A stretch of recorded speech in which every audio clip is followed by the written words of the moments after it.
નમસ્કાર મિત્રો, અમારા નવા વિડીયોમાં આપનું હાર્દિક સ્વાગત છે।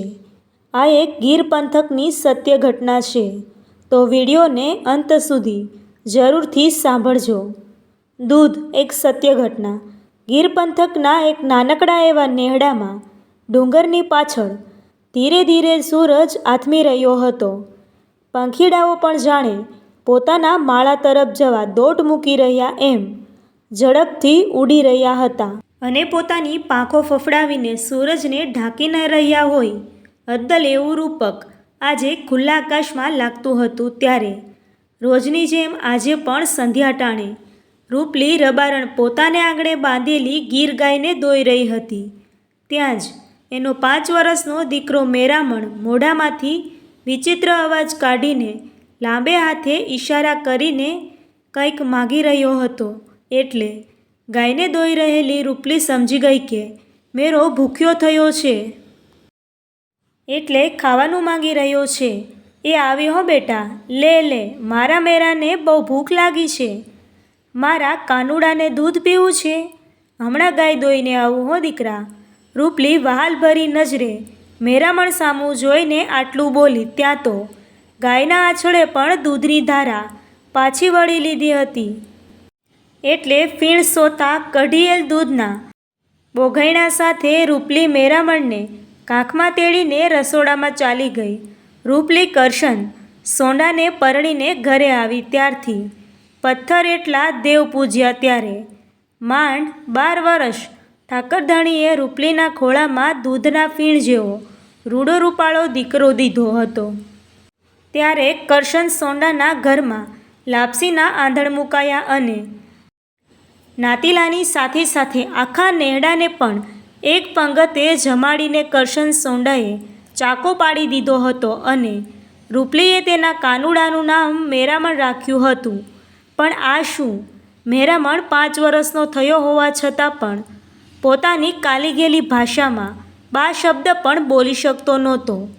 મેરામણ 4 વર્ષનો હતો ત્યારે ગામડાના વૈદ્યો, હકીમો અને શહેરના નામાંકિત ડૉક્ટરોને બતાવ્યું ત્યારે ખબર પડી કે મેરામણ કોઈ જન્મજાત ખામીને લીધે ક્યારેય પણ બોલી નહીં શકે। પછી રૂપલી અને કરશન દોરા ધાગા, હોમ હવન અને તંત્રમંત્રના રવાડે ચડ્યા પણ મેરામણ ન બોલ્યો તે ન જ બોલ્યો। અને આ વાતનો કરશન સોંડાને મેરામણને લઈને કાયમ ખટકો રહેતો હતો કે કાળિયા ઠાકરે મને આટલા વર્ષે માંડ દીકરો દીધો, એ પણ સાવ મૂંગો। પણ રૂપલીના મોઢા ઉપર મેરામણ પ્રત્યેની મમતા અને વાત્સલ્ય ભાવમાં કોઈ ઉણપ નહોતી જણાતી। કારણ કે રૂપલી આખરે એક મા હતી ને। કોઈ માને પોતાનું સંતાન ભલે ને ગમે તેવું બાડું બોમણું કેમ ન હોય, પણ માની મમતા અને માના માતૃપ્રેમમાં ક્યારેય પણ ઉણપતા ન આવે। તેથી જ આ જગતમાં પિતા કરતાં માતાના સ્થાનને સર્વોચ્ચ માનવામાં આવે છે। પણ હા, જ્યારે નેહડાના બીજા છોકરાઓને પોતાની મા હારે કાલી ગયેલી ભાષામાં વાતું કરતા જોઈને રૂપલીને હૃદયમાં થોડીક પીડા જરૂર થતી કે કાશ મારો મેરામણ પણ બોલી શકતો હોત તો આજે મારા કાને પણ મા શબ્દ અડથળાતો હોત। ખેર, જેવી કાળિયા ઠાકરની મરજી એમ માનીને રૂપલી ત્યારે પોતાનું મન મનાવી લેતી હતી અને ક્યારેક ક્યારેક રૂપલી ધૂપ દીવા ટાણે ભગવાનને મીઠો ઠપકો પણ આપતી રહેતી કે એહે મારા નાથ, તે મુઈ અભાગણીને દૂધના ફીણ જેવો દીકરો તો દીધો, પણ સાવ મૂંગો કેમ દીધો? એવા તો મેં શું પાપ કર્યા છે કે એની સજા મારો ફૂલ જેવો મેરામણ ભોગવી રહ્યો છે? હે મારા નાથ, સૌ સારાવાના કરજો, રક્ષા કરજો મારા બાપ। એક દિવસની વાત છે। પોષ મહિનાની હાડથી જ વતી ફૂલ ઠંડીમાં વહેલી સવારે કરશન સોંડાના ઘરની પાછળના ઉકરડા જેવી એક ભેખડના બાકોરામાં કૂતરી વિયાણી હતી। ત્યારે કરશન સોંડાએ બચ્ચાની સલામતી માટે કોથળા બાંધીને આડશ ઊભી કરી દીધી હતી અને રૂપલી કૂતરી હાટું તેલનો શીરો પણ પ્રેમથી બનાવીને મૂકી આવી હતી. હવે બન્યું એવું કે 2 દિવસ પછી કોઈ અકસ્માત યા કોઈ હિંસક જનાવરના દ્વારા થયેલા હુમલાની ગંભીર ઈજાને કારણે એકી સાથે 7 રાબડા જેવા બચ્ચાને રઝળતા મૂકીને એ કૂતરી મરી ગઈ. રૂપલી જ્યારે ઘરનું આંગણું વાળીને કચરાનો સૂંડલો નાખવા તે ઉકરડે ગઈ ત્યારે બચ્ચા પાસે મૃત હાલતમાં પડેલી કૂતરીને જોઈને રૂપલી હાયકારો નાખી ગઈ. અરરર, હે ભગવાન! હવે આ બિચારા બચ્ચાનું શું થાય? રામ રામ રામ. હજી તો આ ફૂલડા જેવા ગલુડાની આંખો પણ ઉઘડી નથી.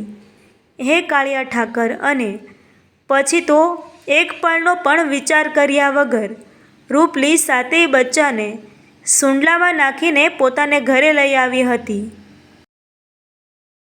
અને ત્યારે જ્યાં સુધી ગલુડિયા મોટા ન થાય ત્યાં સુધી આપણે આંગણે બાંધેલી ગીર ગાયનું દૂધ ન પીવું અને થોડુંક દીકરા મેરામણ માટે રાખીને બાકીનું બધું જ દૂધ આ બચ્ચાને પીવડાવી દેવું, એવું કરશન અને રૂપલીએ મનોમન નક્કી કરી લીધું હતું. અને આ બાજુ રૂપલી પણ 7 ગલુડાઓને પોતાના પેટના જણ્યા દીકરાની જેમ ઉછેર કરવામાં લાગી ગઈ હતી. અને આ વાત હાલના સમયમાં કોઈને બુદ્ધિગમ્ય નહીં લાગે, કારણ કે આવી વાતો બુદ્ધિથી નહીં પરંતુ દિલથી પકડાતી હોય છે. આ બુદ્ધિ બહારનો વિષય છે. આજે શ્રદ્ધા, પ્રેમ અને કરુણાની આગળ વિજ્ઞાન પણ પાંગળું સાબિત થયું છે. એ પણ એક હકીકત છે કે મેં આ કિસ્સો ખુદ મેરામણના મોઢેથી સાંભળ્યો છે, જેનો હું ખુદ સાક્ષી છું. જ્યારે 7-8 મહિને આ ગલુડિયા વયસ્ક થઈને રૂપલીના આંગણેથી આપમેળે વિદાય થયા ત્યારે બીજે દિવસે સંધ્યા ટાણે ગાય દોતી વખતે અચાનક રૂપલીના કાને મધુર રૂપાની ઘંટડી જેવો અવાજ સંભળાયો. બા બા બા, મને બહુ ભૂખ લાગી છે, જલ્દી ખાવાનું આપને. રૂપલીએ પાછળ ફરીને જોયું તો મેરામણ બોલી રહ્યો હતો. અને રૂપલી આનંદથી છવાઈ ગઈ. મિત્રો, આવા જ હૃદયસ્પર્શી અને સત્ય ઘટનાઓ તથા જીવનમાં ઉપયોગી બને તેવા વિડીયો જોવા માટે અમારી ચેનલ સાથે બન્યા રહો. થેન્ક યુ મિત્રો. જો વિડીયો પસંદ આવ્યો હોય તો તમારા મિત્રોને શેર જરૂર કરજો. Thank you.